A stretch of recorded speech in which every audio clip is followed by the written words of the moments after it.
Hello, everyone, and welcome to this week's episode of Film Etc., the only movie review podcast you need in life. My name is Mike Webb. I'll be your host, and it is my birthday week this week, so happy birthday to me and all that stuff. We're also in the month of August, which is the tail end of summer movie season. It's already coming to a close, which I'm a little saddened by. But if you guys are new to the show, I basically review the new release of the week and grade them on a scale from 0 to 10. It's another 2 for this week, with reviews of James Gunn's The Suicide Squad, which is the sequel to David Ayer's Suicide Squad from 5 years ago, as well as a new Val Kilmer documentary called Val, which is currently streaming on Amazon Prime Video. So without further ado, let's get started.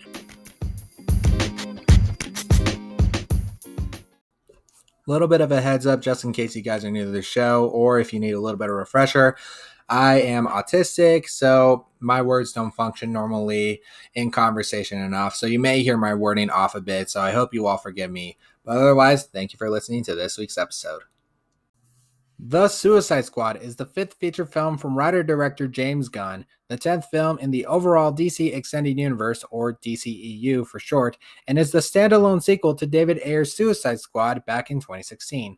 In this film, Harley Quinn, played once again by Margot Robbie, Bloodsport, played by Idris Elba, Peacemaker, played by John Cena, and a collection of nutty cons at Belle Reve Prison join the super secret, super shady Task Force X as they are dropped off at the remote, enemy-infused island of Corto Maltese off the coast of South America to infiltrate what is known as Project Starfish. The film also stars a huge ensemble, including returning actors Joel Kinnaman as Colonel Rick Flag, Jai Courtney as Captain Boomerang, and Viola Davis as Amanda Waller, as well as a bevy of new characters played by, but not limited to, Peter Capaldi, David Dastmalchian, Daniela Melchior, Michael Rooker, Pete Davidson, Nathan Fillion, Flula Borg, Miley Ying, Sean Gunn, Alice Braga, Storm Reed, Juan Diego Botto, Joaquin Cosio, Steve Agee, Jennifer Holland, Tinashe Kajesi, Taika Waititi, and of course Sylvester Stallone as the voice of King Shark.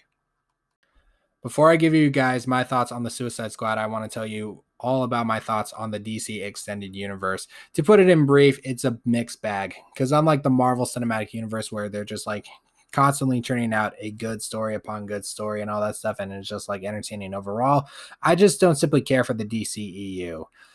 I had a horrible experience watching Man of Steel. I had a migraine, and it was very unpleasant because if you have a migraine, you just could do nothing but plug your ears through the entire movie because the sound system was just like too loud for my ears. But yeah, I haven't watched Man of Steel since.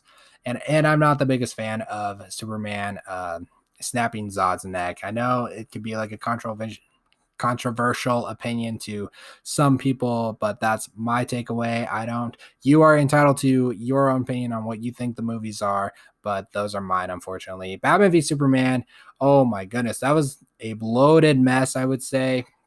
Story-wise, it does have some interesting action sequences and stuff, but the title, like with Batman v Superman trying to fight one another, it was kind of a little bit of a letdown by like the end. Just like save Martha and everything, just like yeah, it was not good. And then Suicide Squad is an abomination of a movie. David Ayer's Suicide Squad, not this new one, but yeah, they just had this like a bunch of exposition dump in like the first 40 minutes, and they wanted to make the movie kind of the way they edit those trailers and the marketing and all that stuff be like very playful. Does not work 100%. It's very choppy. The action is jarring. You can't even like see like what is going on. Like, are they like attacking like these like beings or something like that? It's very weird. And also, like Batman v Superman, a very bloated story as well. But yeah, Suicide Squad is my least favorite DCU movie. That movie's not good at all. And then they kind of redeemed themselves with Wonder Woman, which is a very nice origin story. Gal Gadot playing Wonder Woman, kind of like this like fish out of water story playing out, and it's like all set in World War I.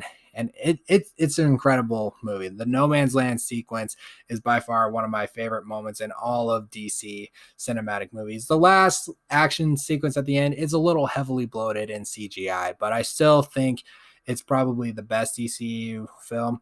Or maybe, depending on whether my review of Suicide Squad may change on what I would call the best DCU movie overall. And then they had Justice League, which was another abomination. It was also suffering from a rush to schedule. In case you guys didn't know, during post production, director Zack Snyder, one of his children committed suicide, which is very, and he had to leave the production, and they hired Joss Whedon to come in, and basically the Joss Whedon reshoots, they're a mess, and they felt very rushed, and it does not work 100%. They had to digitally remove Henry Cavill's mustache because he was filming Mission Impossible Fallout at the time, and all you get this is like digital baby face, and it's just like lackluster visual effects, and it's oh my, like it's terrible. The Justice League movie, the Snyder cut, it's better than the one we got theatrically, but it is bloated and is way too long. 4 hours. Like it has some nice stuff, I will say, and it's more violent than the original theatrical cut. But I wouldn't bother rushing out to see uh the Snyder cut, even though it's available on HBO Max. But if you have like I don't know, a day, if you just needed some time off and you just like want to watch something for like, I don't know, 4 or 5 hours, maybe put in the Snyder cut, but I don't know. But yeah. And then what was the one after? Oh yeah, Aquaman. Aquaman is very over the top and it has a lot of corny dialogue. I mean, it is fun, and Jason Momoa is just like hamming it up for the role of Aquaman and everything. But yeah, I'm not the biggest fan of Aquaman. And then we had Shazam, which is a fun movie. It's very family friendly, I would say. And like Wonder Woman, it's also kind of a fish out of water, like a superhero movie, and it's also a Christmas movie. I will say that it takes place during Christmas, and yeah, Shazam is very very fun. In fact, I haven't seen Shazam since I first. Most of these movies that I've seen, I haven't seen since I first saw it in the movie theater. But I've seen Wonder Woman multiple times after watching it. And then we had Birds of Prey and the Fantabulous Emancipation of One Harley Quinn, which Margot Robbie returns as Harley Quinn. I think it's a fun movie overall. I just have some script issues, the story overall. I think Ewan McGregor did a nice job as the villain Black Mass, but you also have Journey Smollett Bell and Mary Elizabeth Winstead and a bunch of other people, Rosie Perez. Yeah, it's a nice female-centric action film, but the story could have been it. And it has nice craftsmanship. It has nice production design, good cinematography from Matthew Libatique, and it has good direction from Kathy Ann. But again, that story is kind of what falters there. But I still think it's a pretty interesting DC EU movie overall. And then we had Wonder Woman 1984, which I get your criticisms with the movie overall. Like some people thinking it's like weird and it's like, and it just like doesn't live up to it. And then some people like outright call it like one of the worst comic book movies ever made. And I was like, no way. I've seen worse. Like, have you seen Superman 4: The Quest for Peace? Have you seen the terrible Fantastic Four reboot? Like, I think those movies are worse than Wonder Woman 19. Well, I'm not saying Wonder Woman 1984 is a terrible movie overall. It's just a weird caveat of like it does one thing and then it does another thing, and it just like somehow doesn't make sense overall. Like, why did they bring back Chris Pine and all that stuff? And why did we not see Cheetah's full transformation? We'll never know. But at least the political aspect of it all and how like the year of 1984 was kind of like a turbulent time in general and all that stuff. It kind of helped factors in on what makes the movie kind of likable in a way. And I like Wonder Woman 1984 fine overall. And now we have the Suicide Squad, which I believe is a million times better than the abomination that we got with Suicide Squad. I think James Gunn was a perfect choice directing this. If you guys didn't know, he was approached by DC to do the Suicide Squad after he was subsequently fired by Disney and Marvel after like a couple of his tweets that he sent out were like homophobic or something like that, and just had like a bunch of slurs. He was kicked off from doing Guardians of the Galaxy Volume 3, but then he was stated back thereafter. But I still think what Gunn has brought here is something incredible overall. And as I mentioned, James Gunn, the director of the previous Guardians of the Galaxy films, he wanted to make his version of the Suicide Squad R-rated, be very violent and full of bad language and stuff, and it definitely shows. It starts off with the most violently bonkers opening ever, and then it just like heads in a completely different direction and becomes a different movie overall. We get to see returning members like Harley Quinn and Captain Boomerang and Colonel Rick Flag and Amanda Waller, and then we're also introduced to a caveat of new characters including Bloodsport and Peacemaker and King Shark and Ratcatcher 2 and Polka Dot Man.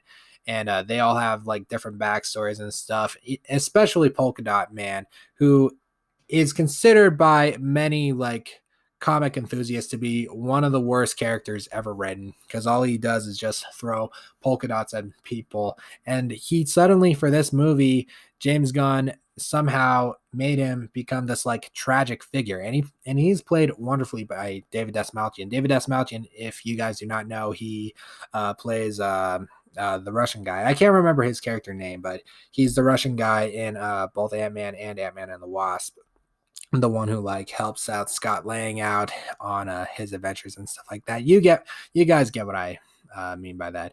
But yeah, and you also have the backstory with Bloodsport, Idris Elba's character, where he's having like a troubled relationship with his daughter, played by Storm Reed. You also have Ratcatcher 2 and her backstory and all that stuff.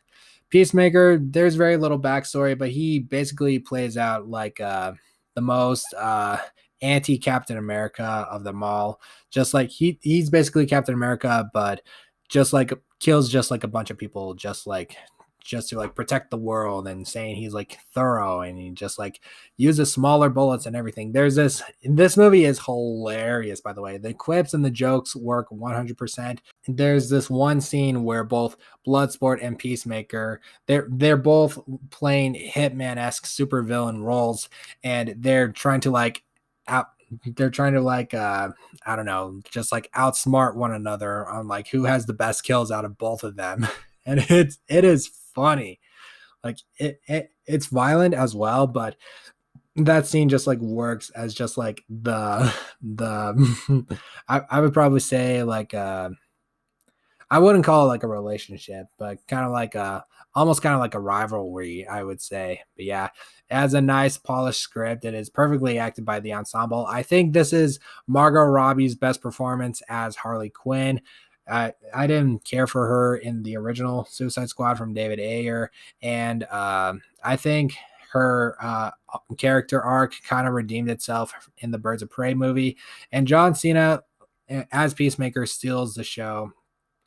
Again, he just kind of plays this dumbfounded on whether he wants to like protect the world from like scrutiny and all that other stuff. And I think the charisma of his character is what helps sells this. And he is getting a show on HBO Max. I believe it'll be I believe it'll come out next year.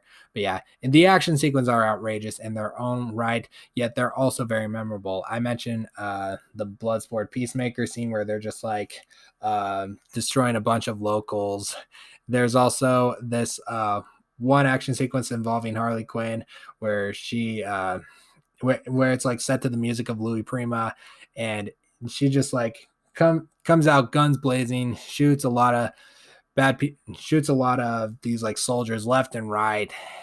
And yeah, and I think I was thinking about talking this movie for a little bit longer, but unfortunately I do have another movie to talk about later.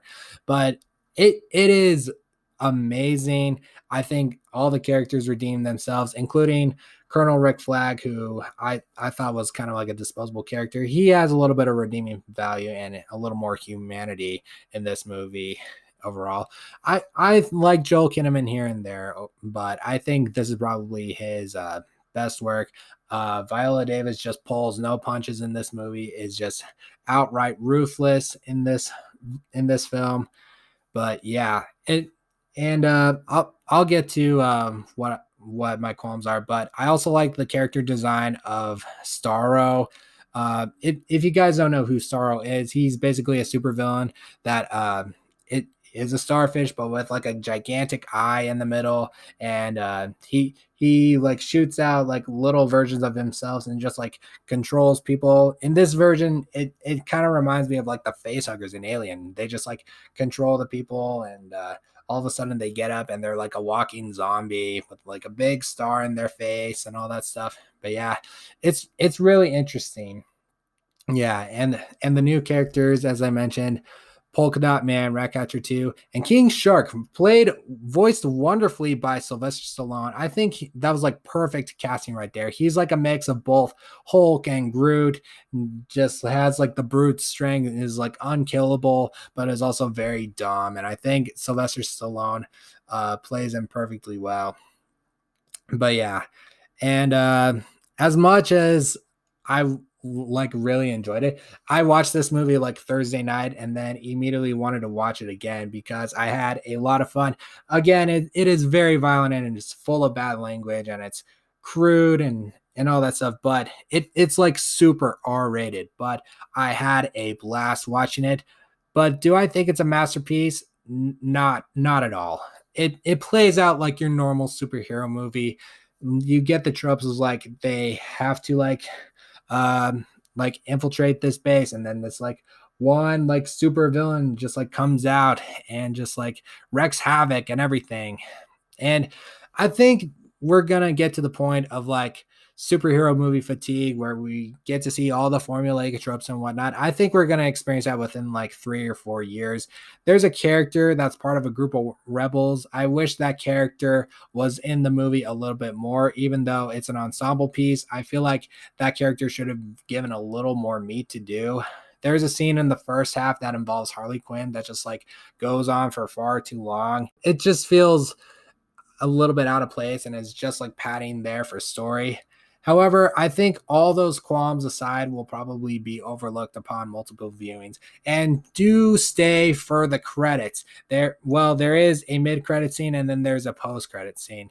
But yeah, if you want to like I mean I want to recommend it to people because I had so much fun, but at the same time, I don't know if they'll just like really like it the way that I do.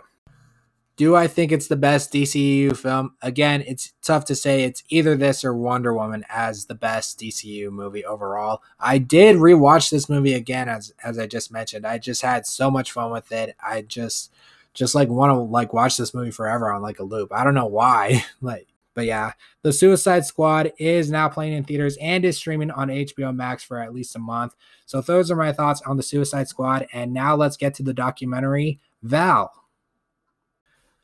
Val is the directorial debut of longtime editors Leo Scott and Ting Pu. The documentary follows the life and career of actor Val Kilmer, including footage of Kilmer shot by himself throughout his career, footage of his childhood, and home movies. It is a very unique documentary. You get to see his humble beginnings on stuff when he was living out in California to where he is basically today, where I believe he is still in California as of the moment, but he unfortunately very recently had throat cancer and he had to have a couple tracheotomies and he underwent chemotherapy and he now has he's basically lost all his voice and basically he basically has this like hole where he's just using it as like a feeding tube or something like that, and it's kind of very sad. So Val ends up using his son Jack Kilmer to provide this like narration, and he sounds a lot like his father, just not as deep, but still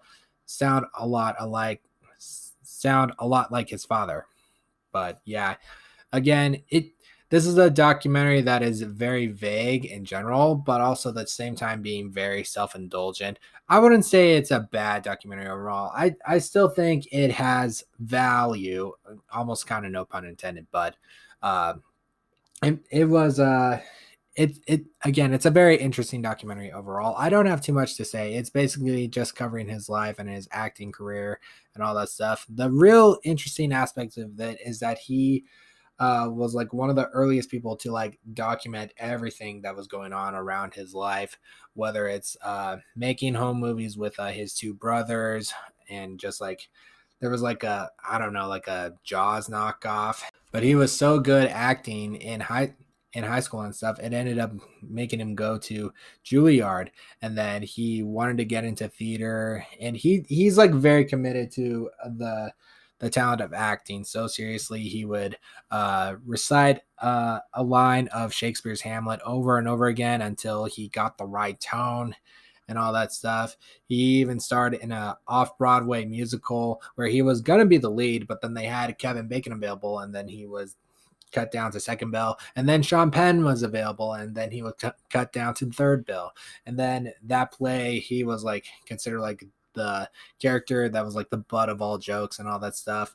And then he made it big time with the movie Top Secret while he was out and about in London, and he even considered that movie to call it fluff, and it was like, Top Secret is actually a really funny comedy. I don't care what you say about Top Secret, Val. I don't think you know how you see it or something like that, but I think Top Secret is a nice comedy.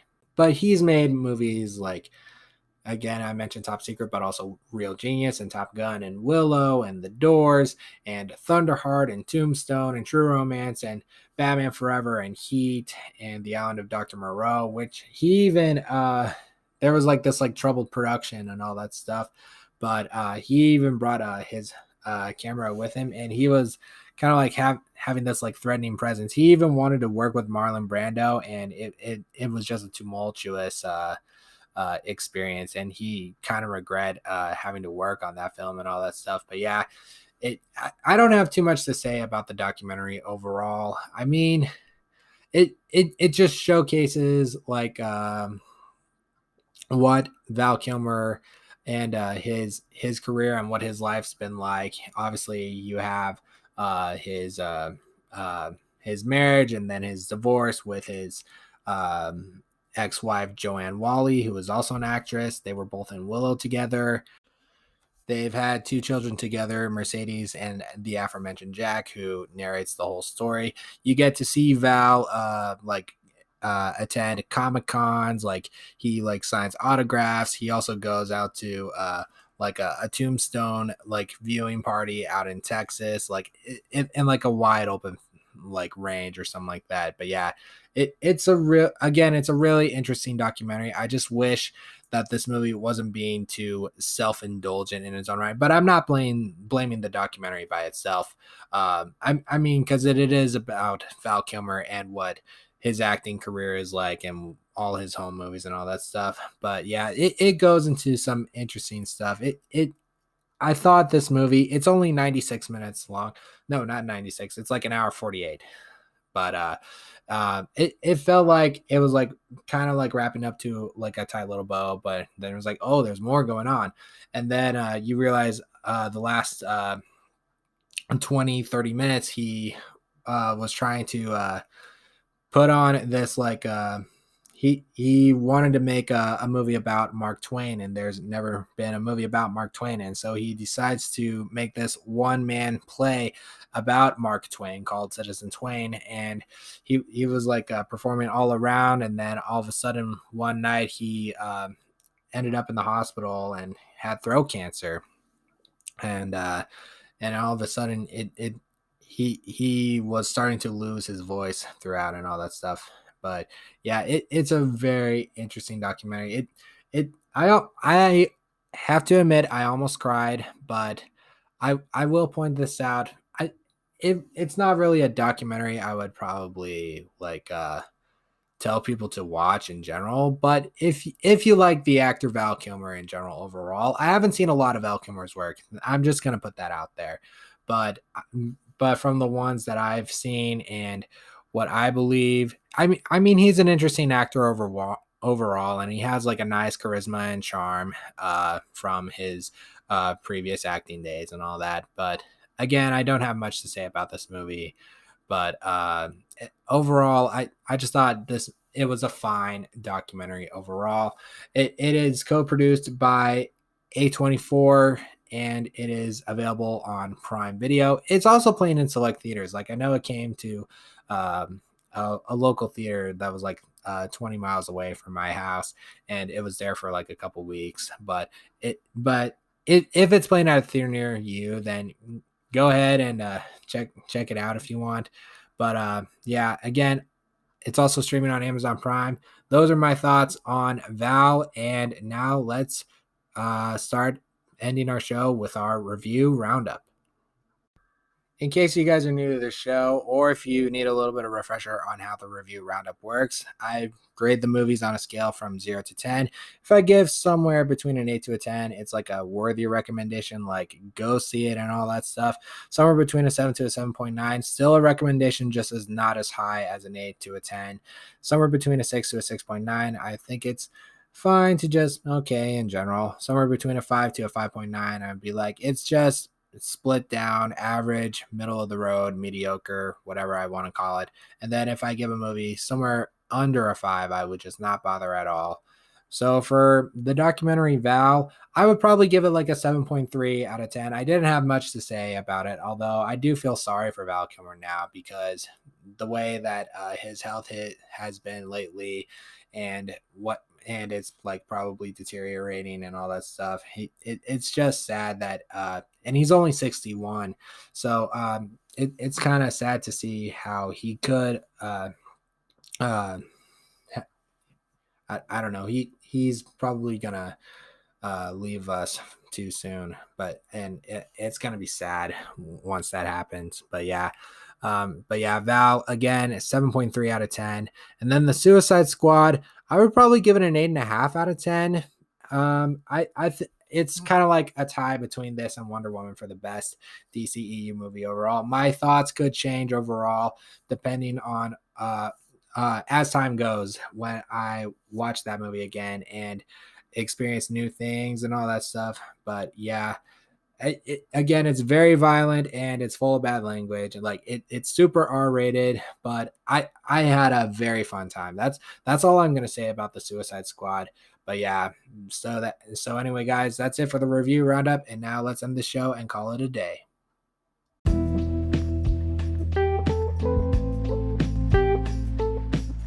That does it for this week's episode of Film Etc. Thank you all so much for listening, and thank you all to the birthday wishes. It is my birthday week this week. Make sure you subscribe and follow the show on the many places that we stream, including Spotify, Apple Podcasts, Google Podcasts. You can also be notified on when new episodes drop. Please leave a 5-star review on our Apple Podcast page so that our show can climb up to the charts. Tell your friends, spread the word of mouth that this show exists. I'll be back next week with reviews of Free Guy, a new Ryan Reynolds movie, as well as the Sundance hit Coda, which scored a whopping $25 million deal from Apple. And I'll go into full depth with that review next week.